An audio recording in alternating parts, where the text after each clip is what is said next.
માલા પેરામણી એવો પ્રસંગ છે કે જે આપણે ત્યાં આમ તો માલા પેરામણી નામ નહોતું, એ નામ બધા આપણે આપેલું છે.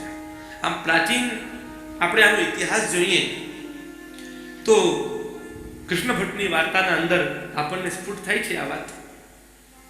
કૃષ્ણ ભટ્ટની વાર્તાના અંદર બહુ વાર્તા તો આપ સૌ વાંચેલી જ હશે, ન વાંચી હોય તો ક્યાંક વાંચી લેજો એકવાર, કે જેના અંદર કૃષ્ણ ભટ્ટ જ્યારે એમનો નિત્ય લીલા પ્રવેશ થયો ત્યારે એમના પુત્રોએ શ્રીજી બાવાના સન્મુખ ગુસાઈજીના બાજુમાં કૃષ્ણ ભટ્ટને સેવા કરતા જોયા. ગુસાઈજીના બાજુમાં કૃષ્ણ ભટ્ટ કઈક સેવા, કઈક પીળો થાળ કે કઈક માલા લઈને ઠાડા હશે. એ જ્યારે દર્શન કર્યા ત્યારે ખૂબ આનંદ થયો મનના અંદર.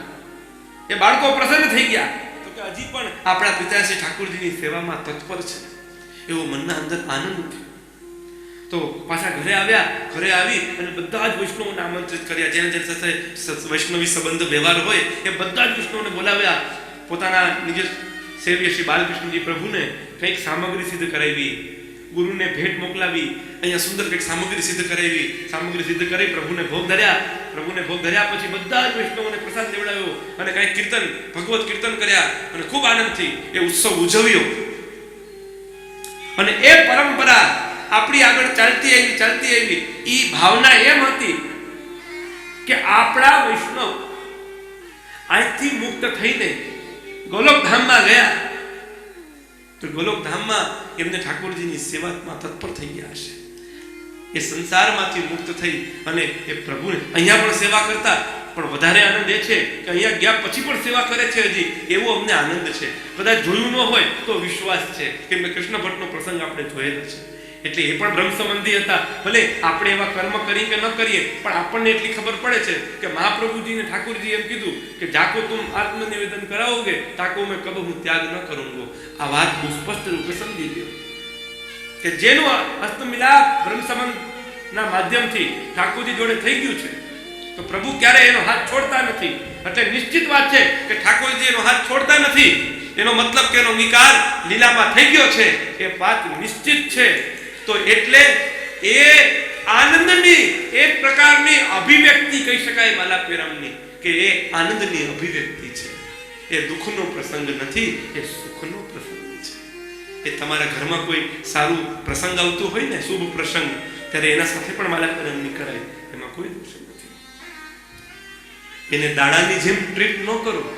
ને લગભગ લોકો બધા એમ જ ગણે છે કે માલા પેરામની તો કરવી જ પડે, એ નિકુંજનો દ્વાર જ નહીં ખુલે.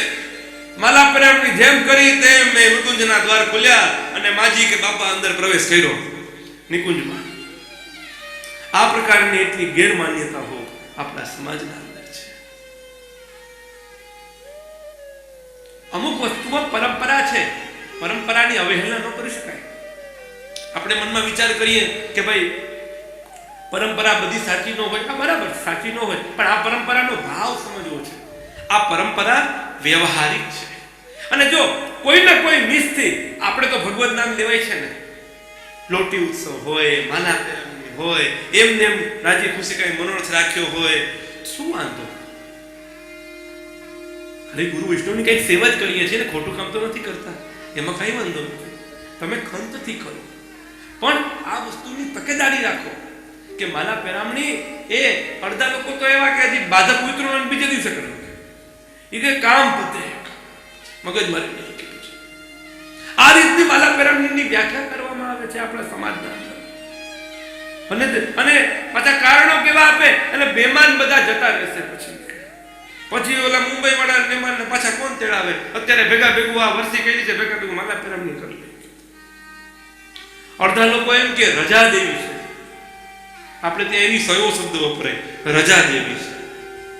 એટલે ક્યાંથી રજા દેવી છે કે બાપા હવે બસ જાઓ, અમને બક્ષો, એ રીતે રજા દેવી છે કે શું છે મને કયો?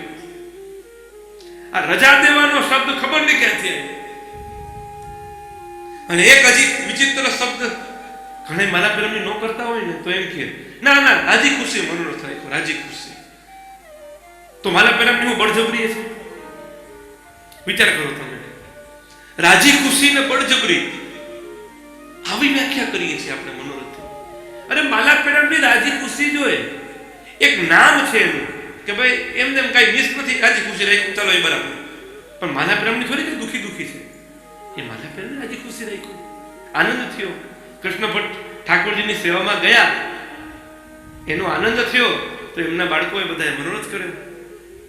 એ જ સદભાવના યુક્ત જો આપણે પણ મનોરથ કરીએ તો એક કાર્ય સિદ્ધ થાય. પણ એક વાત બહુ સ્પષ્ટ સમજજો, માલા પેરામણી ઐચ્છિક છે, એને ફરજિયાતપણે થોપી ન બેસાડાય, ધરાર ન.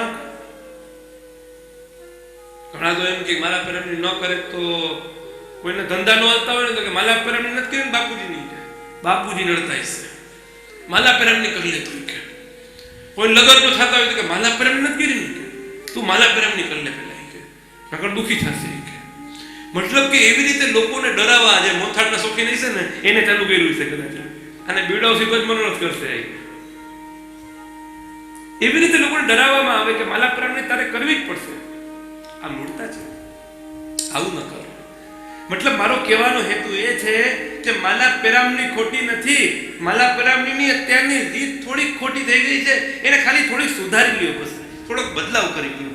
કે માલા પ્રેમની જ્યારે તમે ક્યાં પણ કરો ને તો એને બળજબરી પૂર્વક નો વિચાર કરો કે કરવી જ પડશે. ના, તમારી ઈચ્છા હોય, તમને મનમાં ઉમંગ થાય કે ના હવે કંઈક યથકિંચિત મારે મારા દ્રવ્યનો વિનિયોગ કરવો છે, હરિગુરુ વૈષ્ણવમાં કંઈક સામગ્રી સિદ્ધ કરાવી, એ આરોગ્ય ઠાકોરજી આરોગ્ય, ગુરુ આરોગ્ય, આટલા વૈષ્ણવોનું સમાધાન થાય અને યથકિંચિત મારી કંઈક હું ભેટ મોકલાવું, એવો ભાવ મનના અંદર જો જાગૃત થાય અને આટલા બધા કીર્તનિયાઓ આવે, અહીંયા ભગવત નામ સંકીર્તન થાય, કેટલો આનંદ થાય મનના અંદર. તો એ પ્રકારે માલા પેરામણી કરો તો ચોક્કસપણે એ ફલરૂપ પણ છે માલા પેરામણી. એનાથી જે જીવને તમે યાદ કરીને માલા પેરામણી કરો છો એ જીવ પણ પ્રસન્ન થશે.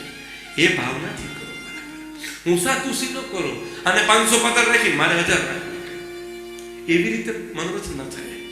મનોરથના અંદર સાત્વિકતા હોવી જોઈએ, મનોરથના અંદર એક સત્ય સંકલ્પ હોવો જોઈએ, એક એવો ભાવ હોવો જોઈએ કે બસ કેવલ ને કેવલ હરિગુરુ વૈષ્ણવની પ્રસન્નતા, બસ બીજું કંઈ નથી જોતું. એ ભાવ રાખીને માલા પેરામણી કરજો તો તમને આ બધી વસ્તુની અનુભૂતિ